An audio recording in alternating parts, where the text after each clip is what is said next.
es el Cordero Santo, Santo, Santo es Él. Bueno, bienvenidos. Nosotros este mes hemos empezado una serie y el domingo pasado Haider predicó acerca del Rey Prometido, Isaías capítulo 9. Hoy voy a predicar acerca del Rey Libertador y quiero animarle que abra su Biblia en Miqueas capítulo 5 del versículo 1 al 5a. Dios cumple promesas a través de Jesús. Creo que Dios es soberano y Él obra su salvación a través de lo humilde y lo inesperado. ¿Cuántos creen que Dios es soberano? Y obra como Él quiere, ¿cierto, hermanos? Ese es un principio. Dios es soberano y obra su salvación a través de lo humilde y lo inesperado. La traducción que yo voy a usar es Nueva Versión Internacional. Dice así. Le animamos a tener la Biblia físicamente. Yo no le voy a decir que si tiene su celular hoy no lo use, pero trate de conseguirla en librerías, ¿verdad? Aquí hay una Biblia muy barata, pero son muy grandes. Entonces va a tener que utilizar un cargador. Capítulo 5. Reagrupa tus tropas, ciudad guerrera, porque nos asedian. Con vara golpearán en la mejilla al gobernante de Israel. Pero de ti, Belén Efrata, pequeña entre los clanes de Judá, saldrá el que gobernará a Israel.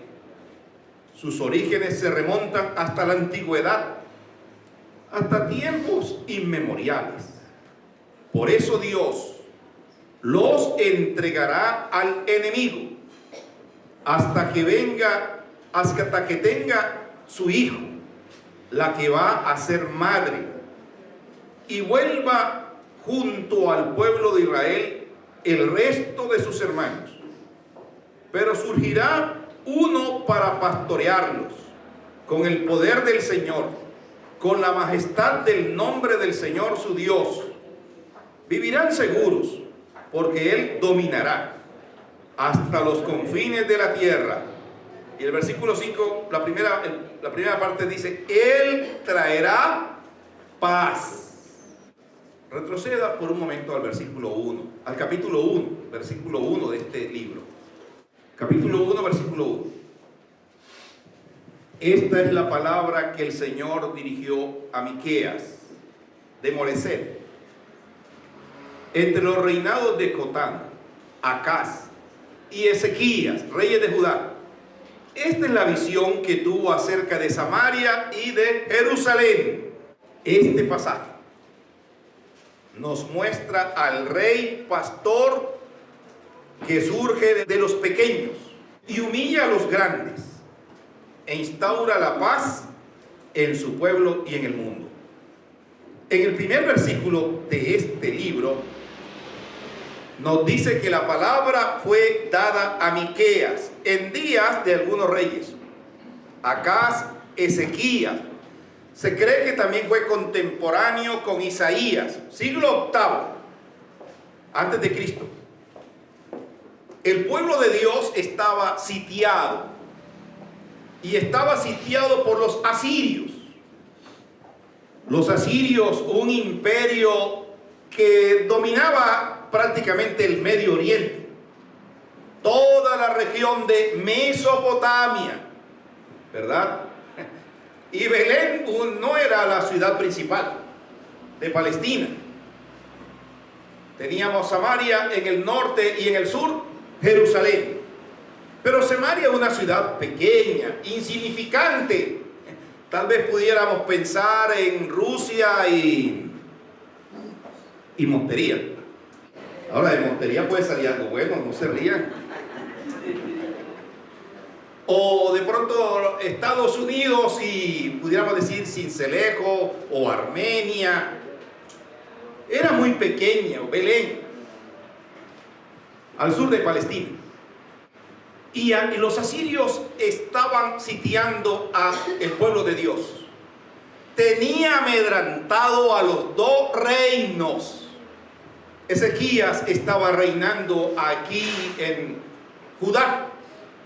Y algo que me parece interesante, que ya yo lo había leído, pero les dejo para que ustedes anoten, segundo libro de Reyes, capítulo 18 y capítulo 19, porque este pasaje también nos muestra cómo era que el pueblo de Dios estaba amedrantado, pero también el pueblo de Dios tenía crisis moral, económica, social, espiritual. El pueblo de Dios había caído en idolatría a otros dioses.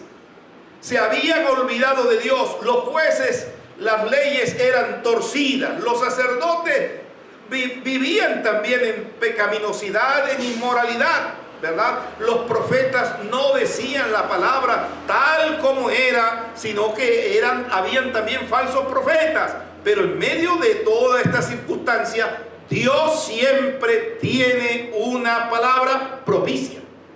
Asiria se situaba en Mesopotamia, al este y al norte de Israel, y también afectaba a Judá. Las fuerzas de Asiria eran tal que dominaban a Siria también. En nuestro texto, el profeta Miqueas busca consolar a los pocos creyentes de su día con una gloriosa profecía de lo que sucedería un día en Belén. Y al relatar la gloria de lo que sucedería allí, también nosotros somos consolados. En el segundo libro de Reyes, capítulo 18, miren lo que decía el rey asirio. Miren por un momento el versículo 31. No le hagan caso a Ezequías. Así dice el rey de Asiria. Hagan las paces conmigo y ríndanse. De este modo cada uno podrá comer de su vid y de su higuera y beber agua de su propio pozo, hasta que yo venga y lo lleve a un país como el de ustedes, país de grano y de mosto, de pan y de viñedos, de aceite de oliva y de miel. Así vivirán en vez de morir. Y dice, no le hagan caso a Ezequías, que los quiere seducir cuando dice, el Señor nos librará. Verso 33.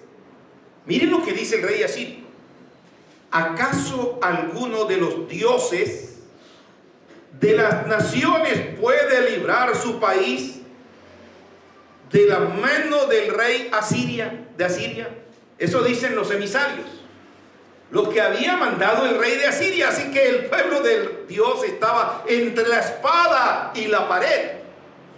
Pero nosotros tenemos un gran Dios que es todopoderoso.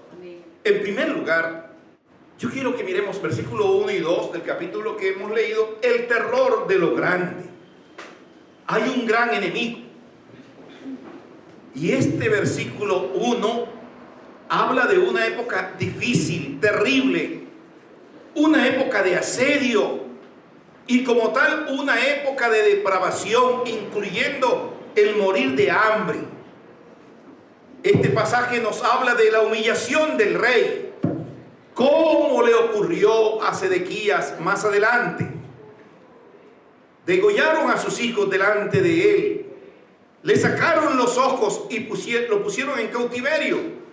Los líderes de Jerusalén estaban obsesionados con la riqueza y la posición social, pero Miqueas profetizó que la poderosa ciudad de Jerusalén, con toda su riqueza y su poder, serían puestos bajo sitio. O sea, Dios iba a permitir que este imperio asirio se lo llevara cautivo, que esa ciudad sería destruida. Su rey no podría salvarles. Pero miren el versículo 2. Hay un contraste. Mientras un rey humano no puede salvar a su país, en el versículo 2, vuelva aquí a Miqueas, dice, pero de ti Belén Efrata, pequeña entre los clanes de Judá, saldrá el que gobernará a Israel. ¿De dónde iba a surgir este humilde príncipe o gobernante que Dios iba a levantar? Están sitiados, están rodeados. La ciudad moral tiene crisis económica, política, de toda clase, aún religiosa, espiritual. Quiero decirles que Dios levantó en medio de este pueblo insignificante un rey grande y todopoderoso. Jesús nació en una aldea insignificante de pocos habitantes, lugar donde nació el rey David. Él pudo haber nacido en otro lugar, pero nació en un establo maloliente. Jesús vino a tomar el lugar de pecadores culpables, que no merecíamos un palacio, sino el patíbulo por causa del pecado. El gran imperio que azota a Judá e Israel, aquel que incluso humilló al rey de Judá, va a ser humillado. Y no será humillado por otro imperio mayor o guerrero, sino por un niño nacido en Belén, un pueblo del pequeño Judá. Belén es una ciudad pequeña, ciudad de abundancia de pan. Efrata, una ciudad fructífera. Quiero decirles, la preferencia de Dios por Belén en lugar de Jerusalén muestra su preferencia por los humildes y aquellos que sin importancia, en lugar de los grandes y poderosos, Dios les toma para usarles. En la Biblia hay muchos ejemplos de esto. El que se humilla será exaltado, pero el que se exalta será humillado. Así que el Señor va a levantar de un pueblo humilde, insignificante, un príncipe que va a gobernar, pero va a gobernar no por un determinado tiempo, sino para siempre, de eternidad a eternidad, porque Él es soberano. Ahora en el versículo 2 dice: saldrá el que gobernará a Israel. Su origen se remonta hasta la antigüedad, hasta los tiempos inmemoriales. Ese gobernante, dice Dios, que le va a levantar de medio de este pueblo pequeño. De ti me saldrá el príncipe que ha de venir de Belén. Viene de parte de Dios y servirá a los propósitos de Él. Buscará darle la gloria al Señor. Ahora, ¿qué dice? ¿Viene de dónde a dónde? Dominará hasta los confines de la tierra. Pero Él viene ¿desde dónde? ¿Qué dice el texto bíblico? Desde los días de la eternidad. Juan capítulo 1, ¿qué dice? En el principio era el verbo, y el verbo era con Dios, y el verbo era Dios. Él siempre ha sido, Él es sempiterno. Ese príncipe, ese gobernante no tendría sus días contados, aunque iba a morir. Él es Dios eterno y vive eternamente y para siempre. En Isaías 40:28 dice: ¿acaso no lo sabes? ¿Acaso no te has enterado? El Señor es el Dios eterno, creador de los confines de la tierra. No se cansa ni se fatiga, y su inteligencia es insondable. El Señor es el Dios eterno, dice el texto. ¿Quién es ese niño que una madre daría luz en Belén? No es nadie más que el Señor Jesucristo. El pueblo de Belén se le dice: de ti ha de salir el que será el Señor en Israel. Será un gobernante, un rey, será el que reinará en Israel. En realidad sería el descendiente prometido de David. Y Dios lo va a usar para restaurar toda una nación, pero no solo una nación, sino al mundo entero. Hermano, Isaías dice que se le llamará Emanuel, lo cual significa Dios con nosotros. También en otro lugar dice que se le llamará Dios fuerte. Pero los reyes nacían en Jerusalén y este niño nacería en la pequeña Belén. Y cuando nació no había nada para indicar que tendría un futuro glorioso. Más bien nace en un establo, algo insignificante. ¿Cómo es que un rey nace en un establo maloliente? Tenía que ser cargado y amamantado por su madre, una joven pobre que tuvo que alojarse en un establo. La Biblia nos dice que Jesús es el alfa y la omega, el principio y el fin. Y eso significa que desde el principio Jesús estuvo allí. Nunca hubo un tiempo en que Jesús no estuviera. Aún en las circunstancias más difíciles de nuestra vida, el Señor está. Dios iba a permitir que su pueblo fuera llevado cautivo por los asirios. Sí, pero Dios también tiene una promesa de esperanza. Ahora quiero decirles que las promesas en Dios son fieles y verdaderas y se cumplen. Amén. Versículo 3. Pero antes de entrar al versículo 3, este texto nos muestra la gloria de Jesús. Nos muestra el amor del Señor por la humanidad. Nos muestra la naturaleza que Él tendría. Nos muestra la simpatía de Jesús. En segundo lugar, este texto nos muestra que a pesar de que hay crisis, de que hay amenazas, de que hay un gigante que se ha levantado, hay una conciencia de la espera. Vale la pena esperar en el Señor. Versículo 3 de Miqueas. Por eso, Dios los entregará al enemigo. En otras palabras, Dios permitió que ellos fueran llevados cautivos. Es cierto, pero eso va a tener un límite, un tiempo, hasta que tenga su hijo, la que va a ser madre, y vuelva junto al pueblo de Israel el resto de sus gobernantes. Aquí hay un mensaje de esperanza, pero no solo de esperanza, también hay un mensaje de restauración. La promesa se hace vigente. No será inminente, pero sí será definitiva. El rey vendrá, la mujer dará luz, los hermanos volverán a Israel, el pueblo de Dios volverá a ser uno. En verdad, hermanos, la venida de este rey significaría liberación para un pueblo oprimido, para un pueblo en desobediencia, para un pueblo rebelde. Esto dice, y el resto de sus hermanos volverán junto a los hijos de Israel.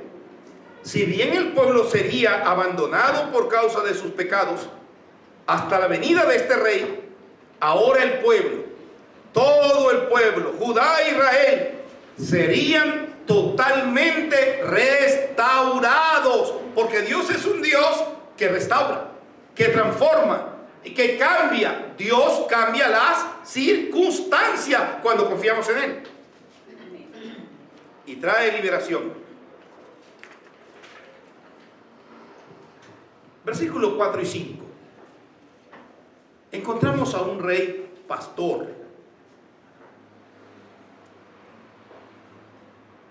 Ahora, yo creo que la promesa para liberar a este pueblo de la esclavitud de los asirios, Dios va a cumplirlo porque Él lo ha dicho.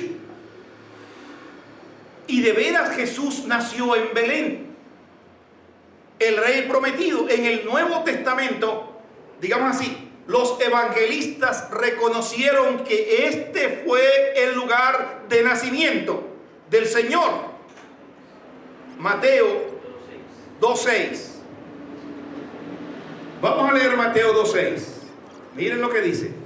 Pero tú, Belén, en la tierra de Judá, de ninguna manera eres la menor entre los príncipes de Judá, porque de ti saldrá un príncipe que será el pastor de mi pueblo Israel. Es verdad,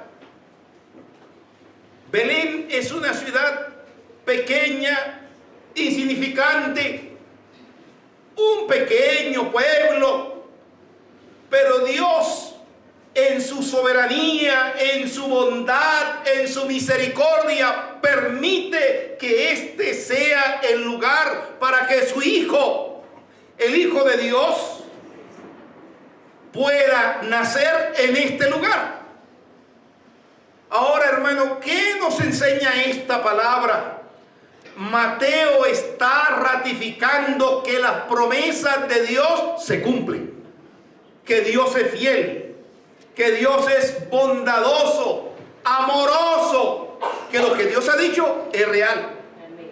Nos habla del poder del Señor. Versículo 4. Vuelvo a Miqueas. Pero Miqueas era un campesino, un profeta del campo. Pero como Dios, aún al humilde de su siervo, como Dios lo usa. Así, capítulo 5, versículo 4 dice: pero surgirá uno para pastorearlos. Dios va a levantar, la promesa era que le hizo a Miqueas, un pastor para pastorearlos con el poder del Señor, y Él se levantará y los pastoreará. Quiere decir, su reino quedará firme, podrá resistir a todos sus enemigos. Por muy grande que sean los enemigos que se levantan contra el pueblo de Dios, tenemos un Dios que es soberano y es todopoderoso. Amén. Vaya al segundo libro de Reyes, capítulo 19. Quiero mostrarle algo. Verso 32. El pueblo está amedrentado. Cuando usted tiene un enemigo, aunque es mucho, que es más grande que usted, uno puede sentir miedo. Pero miren el Señor lo que dice: yo el Señor declaro esto acerca del rey de Asiria. No entrará en esta ciudad, ni lanzará contra ella una sola flecha. No se enfrentará a ella con escudo, ni construirá contra ella una rampa de asalto. Volverá por el mismo camino que vino, y en esta ciudad no entrará. Está diciendo el Señor: yo el Señor lo afirmo, por mi causa y por consideración a David mi siervo, defenderé esta ciudad y la salvaré. Miren lo que ocurrió, lo inesperado. Y a mí me encanta esto porque ellos están entre la espada y la pared, temblando de miedo. Yo siempre me acuerdo cuando estábamos en Cincelejo empezando una iglesia. Nos habíamos ido un fin de semana cuando llegaron los amigos de lo ajeno, y ahí en la casa había quedado un joven que trabajaba con nosotros. Hoy es pastor por allá en Bucaramanga. Y él dice que vinieron unos ladrones a forzar la puerta y las ventanas. La verdad que yo no vi eso, pero eso fue lo que él nos contó, y estaba totalmente atemorizado. Y cuando yo llegué y él me dijo eso, yo también quedé atemorizado. ¿Y ahora qué vamos a hacer? Y fui donde una hermana de la iglesia, y su mamá no era cristiana, y me dijo: pastor, la señora tenía como 80 años, y me dijo: pastor, por ahí escuché que unos ladrones se iban a meter en la casa, en el lugar donde se reúnen ustedes. No se preocupe, pastor, ya se la tengo. Y me sacó una pistola 38 que la viejita usaba, y me dijo: no se preocupe, le voy a enseñar a usarla. Y más miedo me daba a mí ver esa pistola, ¿verdad? Y yo, ¿cómo? Yo nunca había cogido una pistola en mi mano. Y la viejita me dice, con esto se van. Claro, ¿cómo no se van? Y la hija entonces, no, pastor, no va a usar eso. ¿Y sabe lo que hizo la hija? La que iba a la iglesia, compró lo que dice, no sé cómo le dicen aquí, en la costa le dicen tote. ¿Cómo le dicen? Totes también. Sí, unas papeletas. Y yo, ¿qué voy a hacer con eso? Cuando vengan, usted enciende una, para que ellos crean que usted está disparando. Hermano, pero si Dios es con nosotros, ¿quién contra nosotros? Y miren lo que ocurrió.